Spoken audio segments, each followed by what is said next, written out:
Un crayon et une feuille, c'est parti. Quelques graffitis comme un enfant qui griffonne, mais le résultat à la fin est plutôt épatant. Tout un travail d'artiste. Les BDistes, comme on les appelle, se sont réunis lors du Festival international de la bande dessinée du Cameroun dans les capitales économiques et politiques respectivement du 29 novembre au 2 décembre à Douala et du 6 au 9 décembre 2017 à Yaoundé. C'est avant tout un lieu de rencontre entre les sociétés de la bande dessinée, le public et les différents acteurs de ce secteur d'activité, à savoir les éditeurs, les diffuseurs et les institutions. Rendu à sa 8e édition, l'Omboa BD Festival est également un lieu de formation mis en place au fil des années, permettant aux dessinateurs de connaître les bases du métier d'auteur, les enjeux actuels autour de la bande dessinée camerounaise, afin de créer une véritable industrie culturelle où les professionnels se connaissent et travaillent ensemble dans le but de satisfaire le public sans cesse demandeur.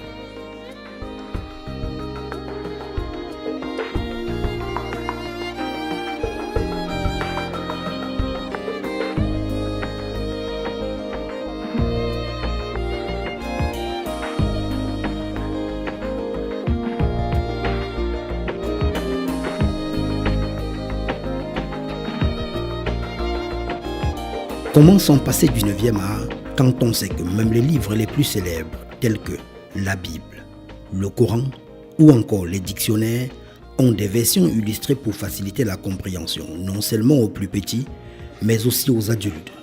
Les acteurs du Omboa BD Festival l'ont bien compris. La bande dessinée est un art au carrefour de la littérature et du graphisme. Il n'existe pas de formation professionnelle en bande dessinée au Cameroun. Les institutions des beaux-arts ouvertes par le gouvernement montrent l'intérêt croissant pour la formation artistique, mais le besoin demeure. Le festival propose aux artistes de partager leur expérience entre professionnels, avec des amateurs ou avec le public jeune.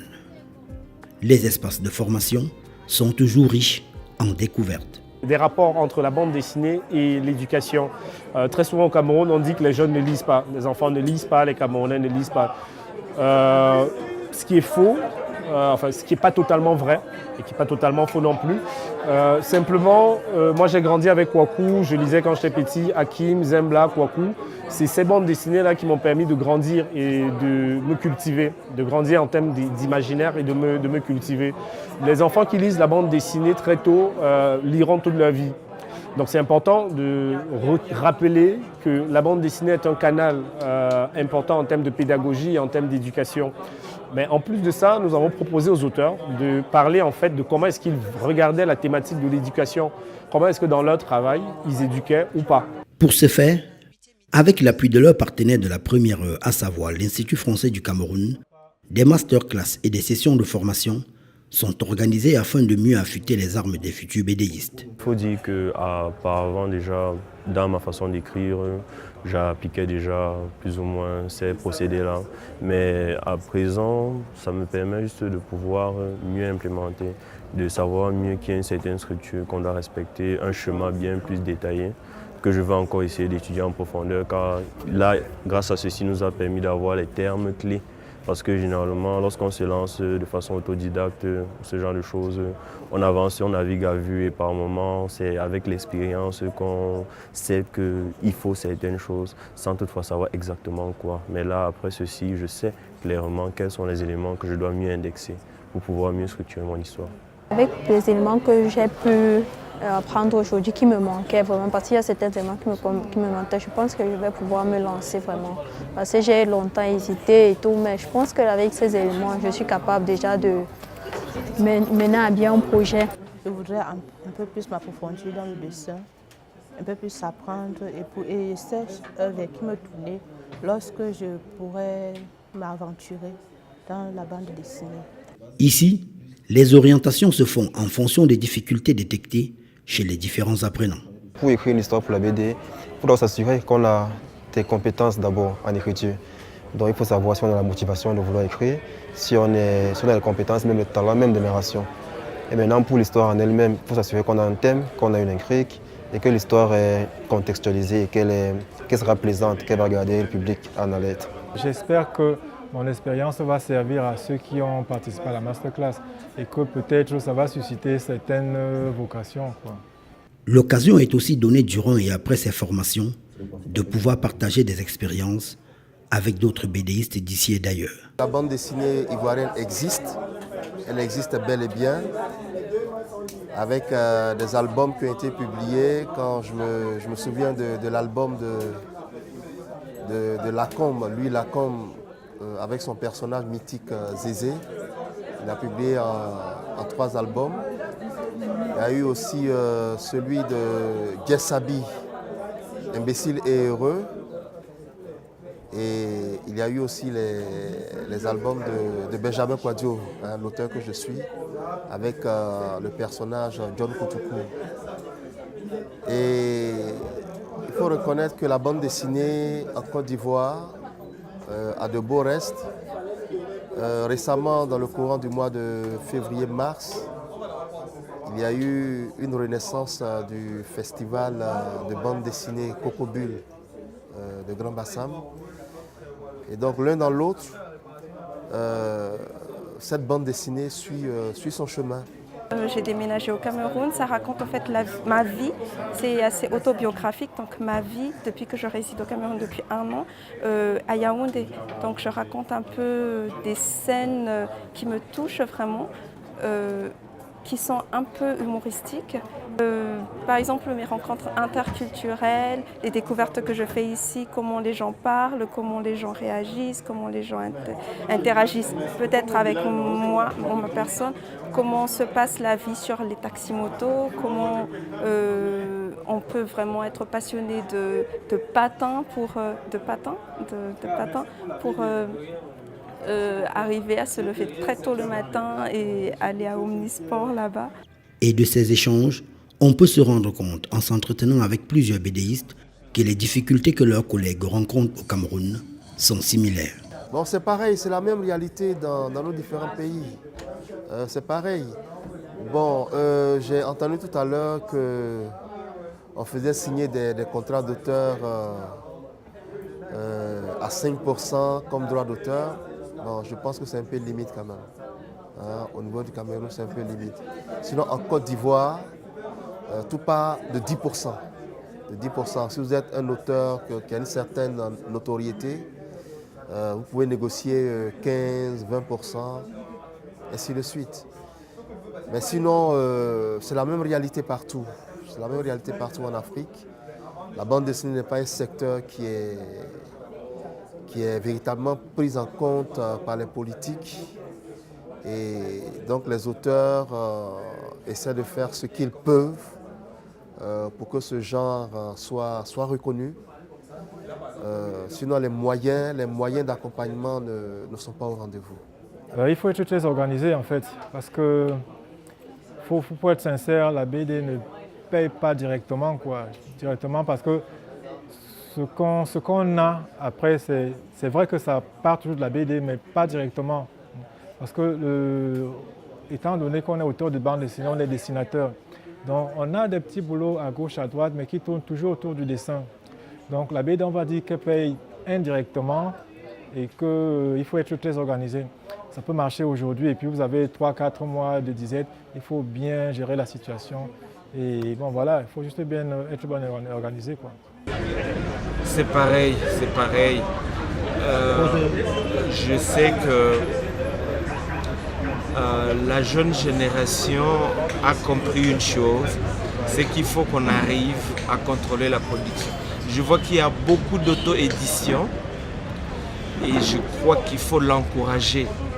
Si le BDiste veut vivre de son art, il faut qu'il maîtrise, il faut qu'il contrôle la production. C'est vrai qu'il y a des éditeurs qui peuvent faire ce travail parce que c'est 2 mondes différents. Éditer et produire de bandes dessinées n'est pas facile. Et je crois que les BDistes devaient s'atteler à faire leur BD et trouver des gens qui peuvent vraiment aider à éditer et à diffuser. Lapierre, semble donc jeter sur les maisons d'édition et de diffusion. Mais pour elle, les critères et les règles sont incontournables. L'identité culturelle et sociale est de mise. Et quand on s'est démarqué, le contact pour une publication ou un encadrement peut être immédiat. Notre rôle en tant que maison d'édition, c'est de mettre à disposition une expertise sur le plan éditorial. Parce que la bande dessinée, il y a un scénario, il y a du texte, il y a des dessins, et tout ceci doit être conservé dans un support livre. Car il y a 3 auteurs qui ont été publiés pour l'occasion. Donc un a fait 2 collecteurs, Oups et Cathy, en l'occurrence Georges Bondi. Sewado a fait Bebenga et Samba. Et il y a des hauts et des bas qui sont dans les bacs.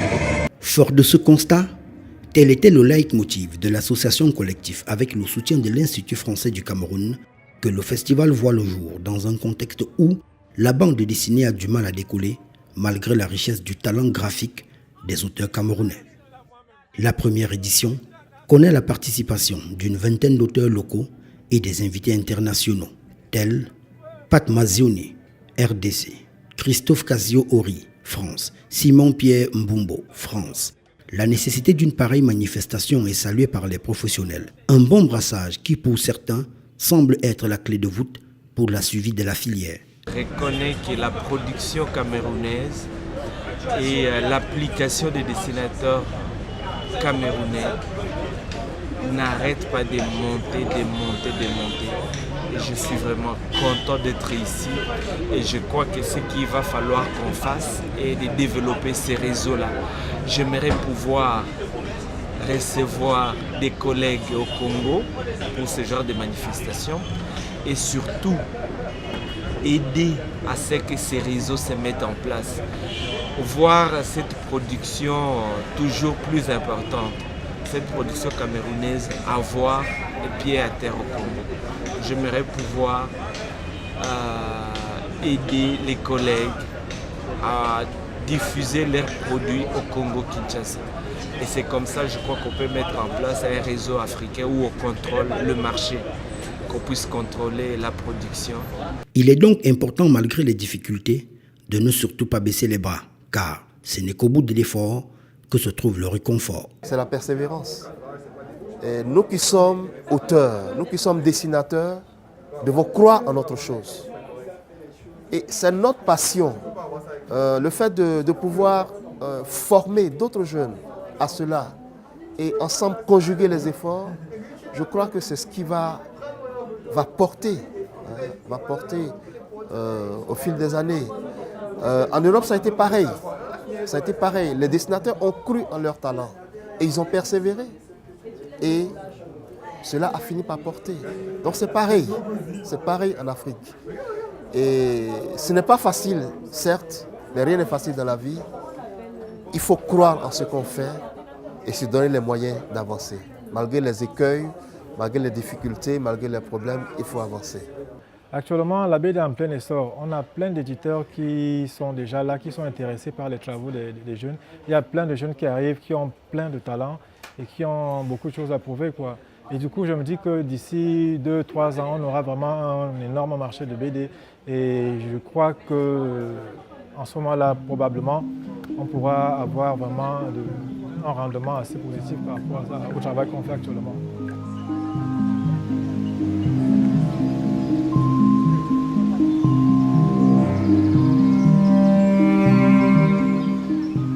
Même si les pouvoirs publics tardent à emboîter le pas pour voler au secours du 9e art, les acteurs, quant à eux, saluent l'abnégation des organisateurs. C'est une initiative qui est louable, quoi. Ça permet déjà de regrouper une communauté qui est dispersée tout au long de l'année. On a plein de gens qui arrivent, on a même des étrangers qui arrivent, qui partagent leur expérience avec les locaux. Et je crois que c'est une très bonne chose. Maintenant, il faudrait peut-être qu'on soit un peu plus soutenu dans ce festival. Si l'État pouvait mettre des moyens en jeu pour qu'on ait plus déjà de manière comment dire ça, logistiquement, qu'on soit un peu plus fourni, ce serait une très bonne chose. Parce que là maintenant on se bat un peu en solo, mais ce serait bien d'avoir plus de soutien pour pouvoir également avoir une communauté plus grandissante encore. Et puis peut-être faire parler de nous dans le monde entier, quoi. Je trouve ça formidable. Ça, il en faudrait 4 ou 5 par an presque, quoi. Et, parce que les artistes ont l'occasion d'exposer leurs œuvres, de discuter avec les lecteurs, de leur expliquer un peu mieux la BD à ceux qui ne connaissent pas. Parce qu'il y a de la BD pour enfants, il y a de la BD pour adultes, de la BD pour adolescents. Donc c'est bien et puis ça permet, voilà, c'est un lieu de rencontre, un lieu d'échange. Donc des festivals comme ça, il en faut plus. Les BDistes cependant ne tarissent pas d'idées et continuent à vivre à fond leur passion. Pour cette édition, le cosplay sera au menu. On assiste à un défilé d'un autre genre. Des jeunes, déguisés en tenue de leur star préférée des dessins animés, sillonnent l'esplanade du festival, suscitant les regards des visiteurs et exposants.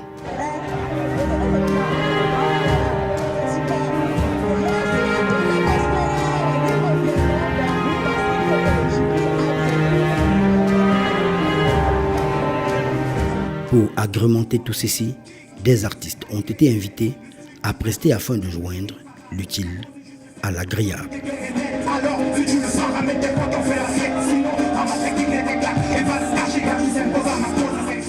Son va, vient là pour ravage tel un drame. Résonne, rend sourd, rassemble, consume telle une femme. Se compte, se raconte, se planque et semble tel des âges. Ne se voit, ne se touche, s'aperçoit comme tout.